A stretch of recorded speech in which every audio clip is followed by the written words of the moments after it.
Olá, boa tarde, pessoal. Chegamos a mais uma aula de Fisiologia Humana do semestre. É a nossa aula de retorno das avaliações, as primeiras avaliações, né, de NTI. Eu gostaria de parabenizar aqueles que conseguiram assimilar bem esse primeiro bloco da disciplina e fizeram as atividades, conseguiram aproveitar as atividades, o conhecimento adquirido também nos resumos, tá? E dizer, para aqueles que não foram tão bem e que gostariam de melhorar até as suas avaliações, a nota das suas avaliações, a avaliação é um processo pedagógico importante para a gente não só testar o conhecimento, mas é mais uma ferramenta de aprendizado, a gente tem que encarar dessa forma. Se a gente não foi tão bem numa avaliação e a gente tem a possibilidade de fazer uma outra avaliação, a gente então tem a possibilidade de se recuperar. E esse é o momento, né, de se dedicar mais ao semestre, quem não foi tão bem. E aqueles que foram bem, eu gostaria que mantivessem esse ritmo de estudo, esse ritmo de elaboração das atividades, de entrega no prazo.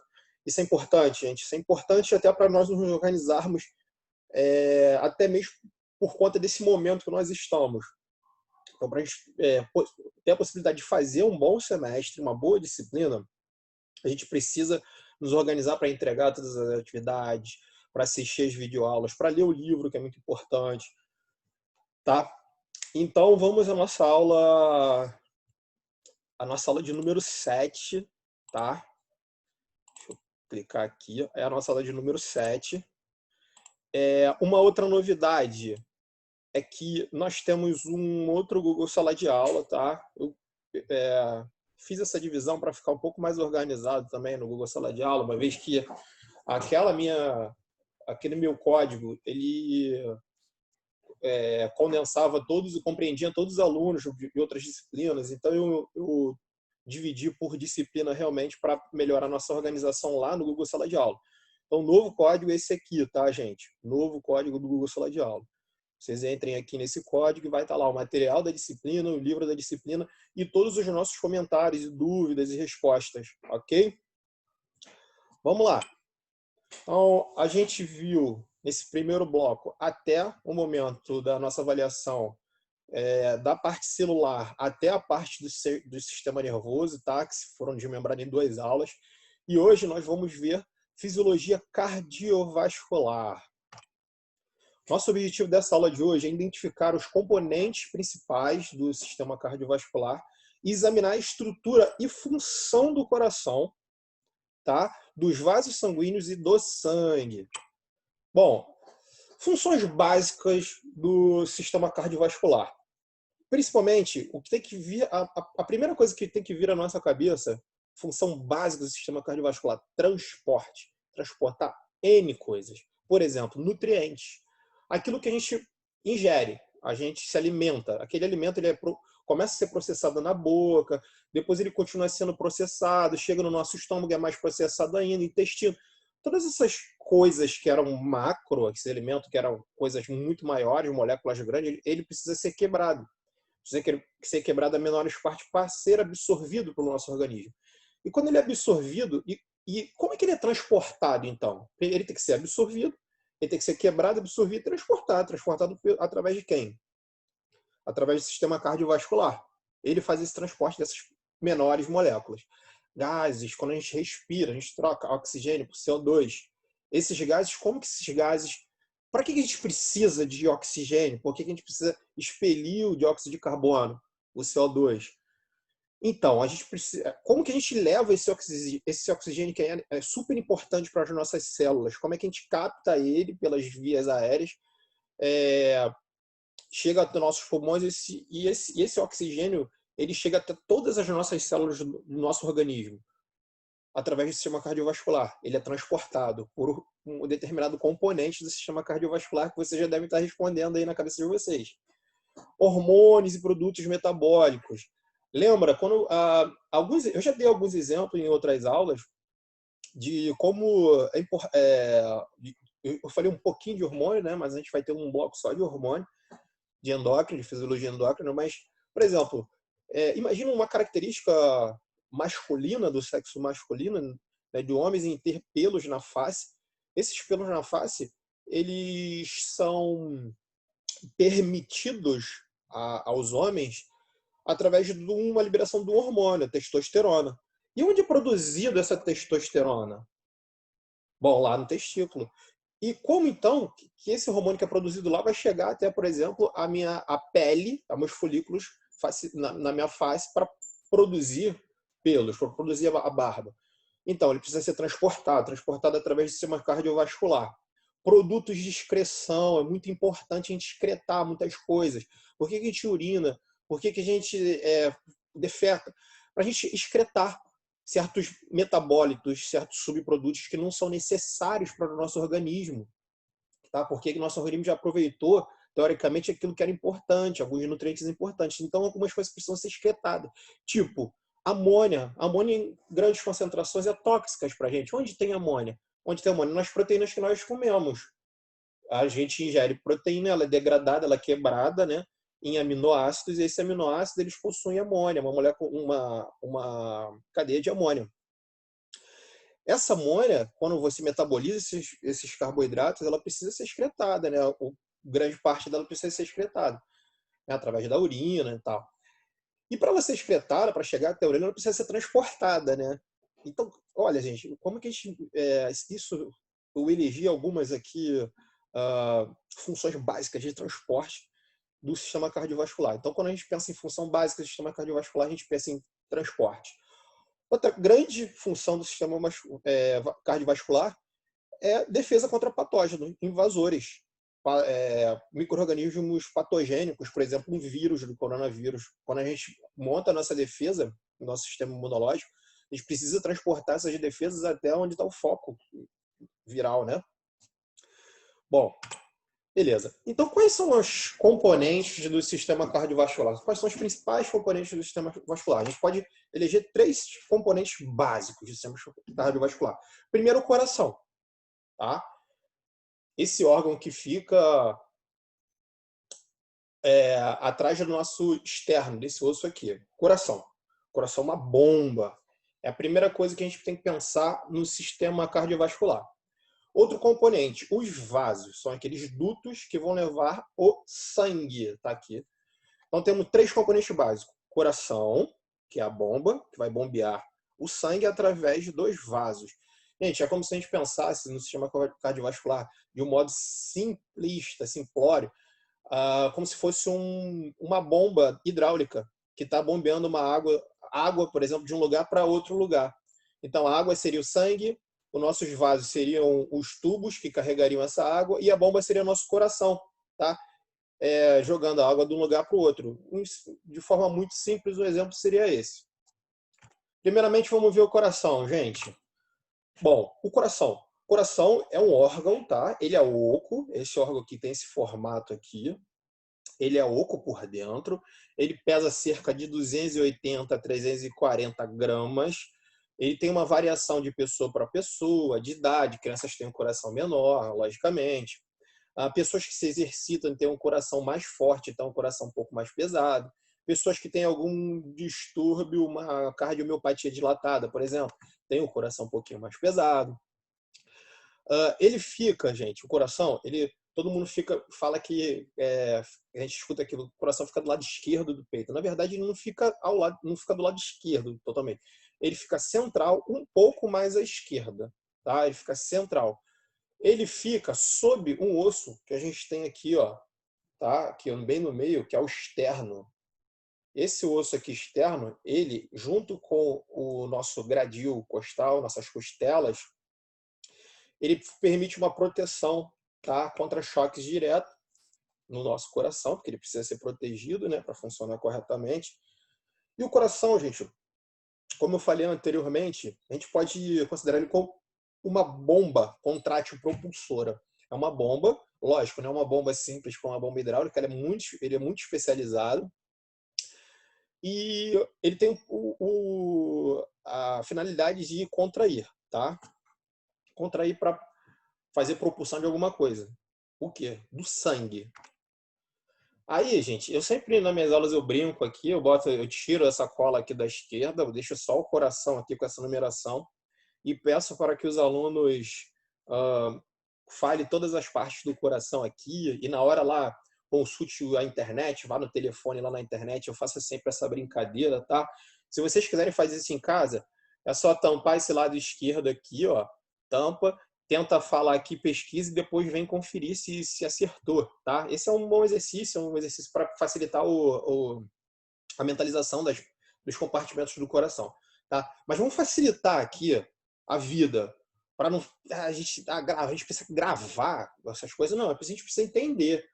Cada parte dessa aqui está aqui porque tem uma finalidade, são partes importantíssimas da gente aprender em fisiologia cardiovascular. Por exemplo, lembra quando eu falei que o coração era oco por dentro? Ele é oco por dentro porque ele tem câmaras. Lá dentro ele tem compartimentos, câmaras. Essas câmaras, elas são importantes porque elas precisam alojar o sangue em determinados momentos. E você precisa dessas câmaras em separado para você fazer essa circulação muito eficiente, para você mandar o coração para o lugar certo, o sangue para o lugar certo, onde o sangue deve ir.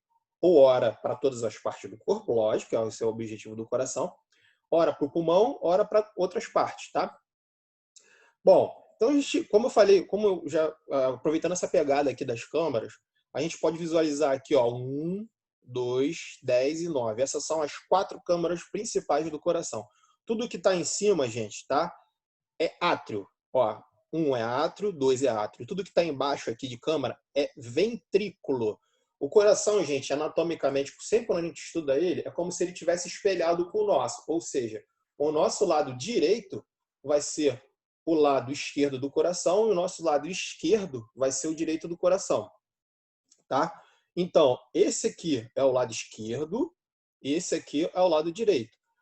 Se eu falei para vocês, aqui em cima eu tenho os átrios e aqui embaixo os ventrículos, então aqui em cima, no lado esquerdo, na verdade, direito, né?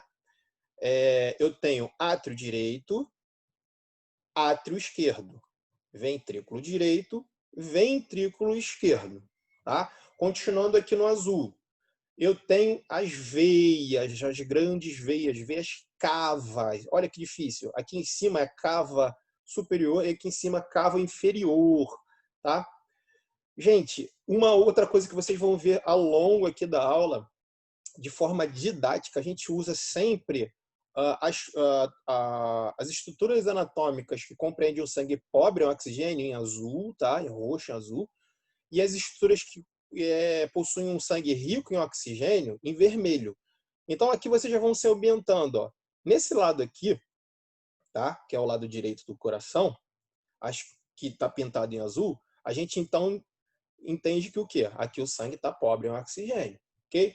Então vamos lá, repetindo. Câmaras. Em cima, átrio, embaixo, ventrículo. Em cima, se eu estou no lado direito do coração, átrio direito. Se eu estou no lado esquerdo, átrio esquerdo. Ventrículo direito, ventrículo esquerdo, ok? Veias, as grandes aqui, ó. Veia cava superior, veia cava inferior, tá?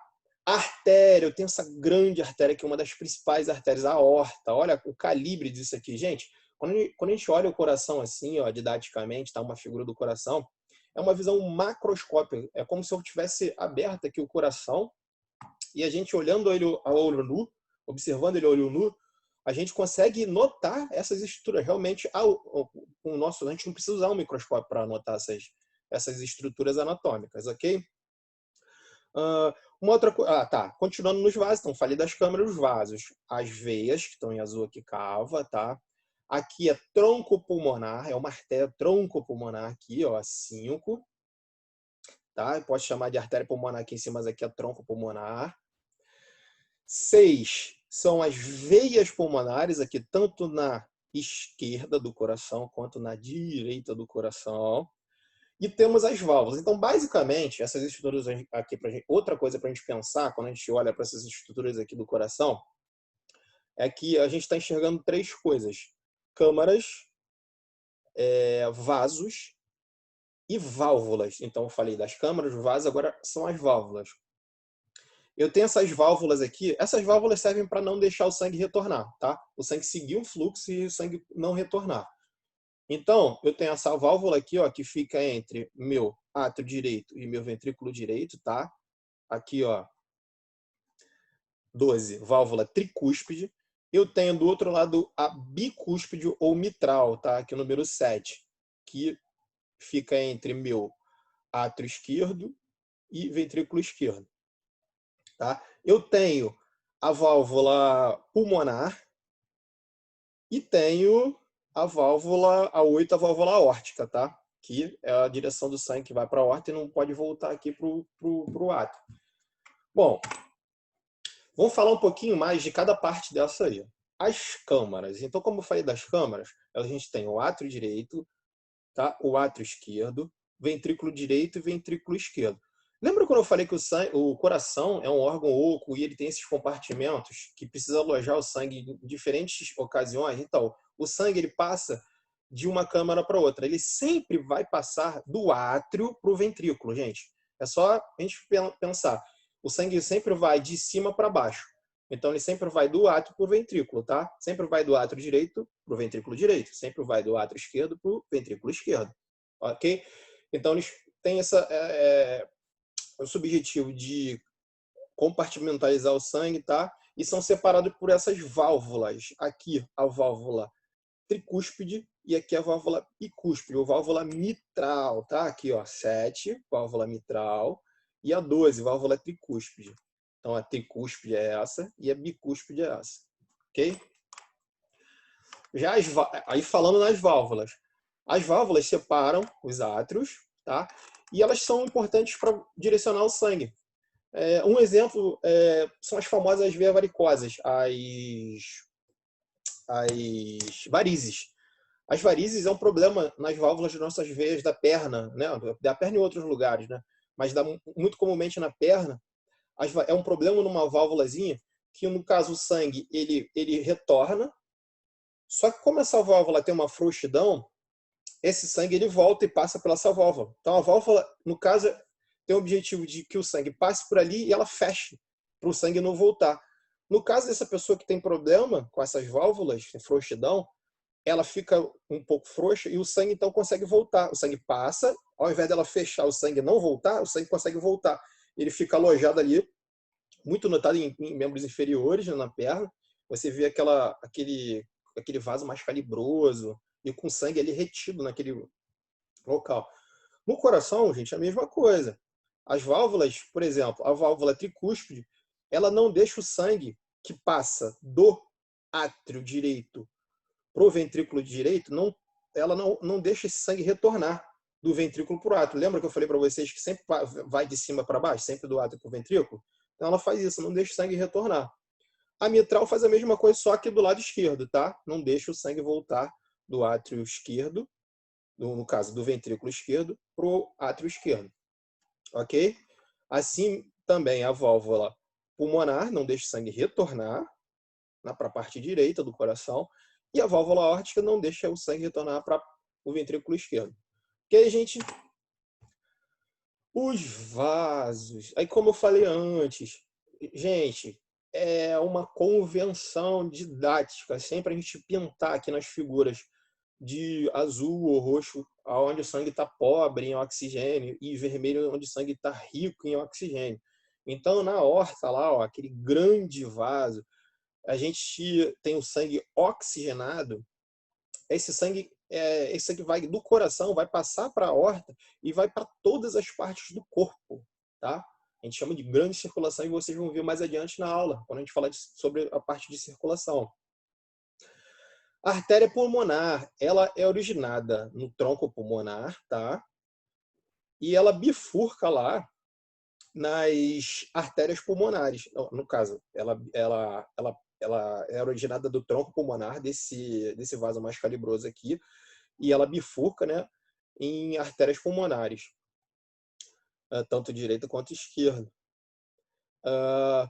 E a tronco pulmonar, esse vaso mais calibroso aqui, que então origina as duas artérias pulmonares, tá? Bom, temos esse outro aqui, são as veias cavas que eu falei anteriormente. a cava tanto superior quanto inferior, que recebe o coração também o sangue pobre em oxigênio. E temos as veias pulmonares aqui em vermelho, onde o sangue ali, naquele momento, ele está rico em oxigênio. Bom, no coração, gente, lembra quando eu falei do sistema nervoso, que o crânio, por exemplo, é o osso que protege de choques diretos, como se fosse um capacete para proteger o nosso cérebro? Então, quando eu falo do externo, esse osso que fica aqui, ó, né, na parte do meio do nosso peito aqui, e eu falei para vocês que é uma proteção contra choques direto, né, para proteger o nosso coração e outros órgãos também, como o pulmão. Eu tenho algumas camadas que recobrem o coração que também fazem esse papel de proteção, de amortecer esses impactos, tá? Eu tenho principalmente 3 camadas do coração. A mais externa, a gente chama de pericárdio, tá? Essa mais fininha aqui, ó, aqui é o pericárdio. Mais fininha não, que a endocárdio é mais fina ainda, mas ela é fina. Comparado ao miocárdio. O miocárdio é a parte do meio, uma camada do meio do coração. Ali é o músculo. Olha a grossura disso aqui, ó. Ali onde a gente está a maior concentração das células dos cardiomiócitos, das células cardíacas, do músculo cardíaco. E como a gente viu lá no início, nas primeiras aulas da gente, se não me engano, na segunda aula, a gente falou de fisiologia muscular, a gente viu que quais eram as características do músculo cardíaco. Primeiro, ele era estriado, né, parecido com o músculo esquelético, mas diferente do músculo esquelético, ele possui uma célula, ele é mononucleado, então, para cada célula, a gente possui um núcleo, e ele contrai de forma não voluntária, né? A gente não consegue comandar essa contração do coração. Ok? Um grande problema cardíaco que comete centenas de brasileiros todos os anos, eu digo milhares até, uma das principais causas de morte no mundo e no Brasil, né, não diferente, são os infartos do miocárdio, por exemplo. O infarto do miocárdio, como a gente viu anteriormente, essa camada grossa. O infarto do miocárdio, normalmente, é que falta sangue a essas células, tá? Nessa parte grossa aqui, essa camada grossa, falta sangue, falta aporte sanguíneo. Se eu não estou levando sangue a uma célula, essa célula precisa de quê para sobreviver? Precisa de sangue, precisa do oxigênio que está no sangue para sobreviver. Se eu estou deixando de irrigar essa célula com sangue e oxigênio, essa célula vai morrer. Então, por que então a gente chega a ter isso aí? Normalmente é por causa de trombos, trombose. São oclusões em vasos importantes que irrigam o coração. Por exemplo, as artérias coronárias, que irrigam o miocárdio. Se eu tiver entupimento por causa de um trombo, tá? Ou que se alojou ali e foi produzido ali naquele local mesmo, na coronária, ou então que se deslocou de alguma outra parte do corpo e obstruiu essa passagem sanguínea na coronária, vai faltar sangue para as células do meu miocárdio, para as células cardíacas. Com isso, vai faltar oxigênio, tá? Isso gera um quadro de isquemia quando falta sangue. Essas células vão começar a morrer se esse processo não for revertido tão rápido. Tão logo começar esse infarto, se não for revertido, as células vão começar a morrer. E se não for revertida essa quantidade de morte celular, se o tempo for estendido de infarto, eu venho a ter necrose tecidual, então eu tenho morte de grande parte do tecido. Eu tenho morte de algumas células. Se o tempo do infarto continua, eu tenho necrose de tecidos, que são várias células. Então eu tenho um quadro até de óbito, tá? Bom, indo então da parte macroscópica, a gente chegou às estruturas, falou um pouco dessas estruturas cardíacas, das principais estruturas cardíacas e suas funções. Vamos olhar lá para dentro do coração, já que a gente falou em cardiomiócito, né? Bom, já que a gente falou lá em cardiomiócito, em músculo cardíaco, aqui está uma representação, uma figura representativa de um cardiomiócito. Ele, como eu falei antes, ele é um músculo, é uma célula muscular, ela possui um núcleo, é mononucleada, e ela contrai de forma involuntária, tá? Uma das características, ela tem muita mitocôndria, ela produz para produzir muita energia, muita ATP. Outra característica dela são esses discos intercalares. São necessários esses discos para conectar uma célula a outra, porque o impulso elétrico do coração ele é propagado de uma célula para outra. Vai propagando o impulso elétrico para o coração bater, né, o coração contrair. Esse impulso, então, é propagado de uma célula a outra, facilitado por esses discos intercalares. Ok? Bom, professor, então, como funciona o coração? Porque ele é considerado uma bomba, lembra como eu falei? Não é porque ele explode. Eu já escutei isso em algumas aulas, né? Uma brincadeira aí, mas é, ele, ele bombeia. Ele é uma bomba muito especializada. Ele não é só uma bomba, ele não bombeia somente o sangue. O sangue chegou lá, ele expulsou o sangue. Não, ele compartimentaliza o sangue. Ele tem um ritmo cardíaco. Ele pode alterar esse ritmo cardíaco de acordo com nossas necessidades. Então, é uma bomba muito especializada, não é simplesmente uma bomba. Ele, principalmente, ele faz, digamos, dois eventos fisiológicos importantes, que é a sístole e a diástole.